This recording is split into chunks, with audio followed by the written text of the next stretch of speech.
Hey, welcome to HOWZA channel. In today's lesson, you will learn how to add borders in PowerPoint 2021. Open PowerPoint.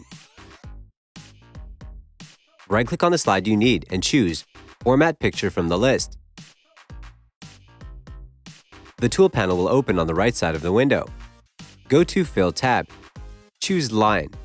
Check Solid Line. Adjust border width. Click on Color and select the one you need. Make any other style adjustments you need. Close the panel when you're done. There's another way to add a border to the slide. Go to Drawing Block at the top toolbar. Click on Shape Outline. Select the color of the border. It will appear around the slide. Go to Drawing Block at the top toolbar. Click on Shape Outline again. Go to Weight. Choose the width of the border. That's it.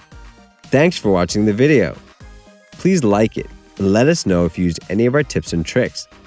Subscribe to our channel. We upload new tutorials every day. See ya!